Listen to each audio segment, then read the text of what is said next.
بسم اللہ الرحمن الرحیم۔ السلام علیکم۔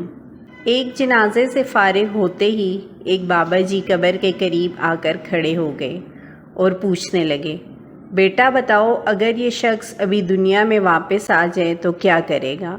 بابا جی کے اس سوال پر ایک دفعہ تو سب کو جھٹکا لگا کہ کیا بات بابا جی کہنے والے ہیں۔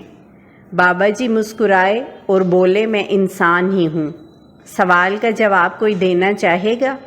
ایک دو شخص ہم آواز ہو کر بولے، نیک کام کرے گا، اچھائی کے کام کرے گا۔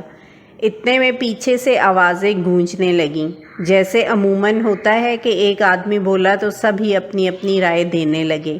ایک آواز بابا جی کے کان میں پہنچی، دین کا کام شروع کر دے گا۔ ایک آواز آئی، قرآن و سنت کو پکڑ لے گا۔ ابھی یہ سلسلہ چل رہا تھا کہ بابا جی کہنے لگے، ساری باتوں کا خلاصہ ایک ہی ہے کہ یہ اللہ کی نافرمانی سے دور ہو کر اللہ اور اس کے رسول کا فرمانبردار بن جائے گا۔ لیکن پتر، بات یہ ہے کہ یہ کبھی نہیں آئے گا۔ ہاں، تم لوگ جاؤ گے، یہ کبھی نہیں کر سکے گا، لیکن تم لوگ باہر ہو، اس لیے تم لوگ وہ کرو جو یہ کرنا چاہتا ہے۔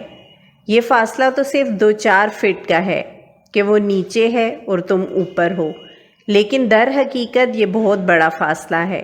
یہ کہہ کر بابا جی نے سلام کیا اور چلتے بنے، لیکن پیچھے کھڑے ہر شخص پر ایک ایسی کپ کپی طاری ہوئی، ایک ایسی کیفیت ہوئی کہ ہر شخص کی زبان پر استغفار جاری تھا اور آنکھ نم تھی۔ کاش ہمیں بھی کسی جنازے سے عبرت حاصل ہو اور ہم فکر آخرت میں گناہوں سے توبہ کر کے نیک اعمال کرنے لگیں۔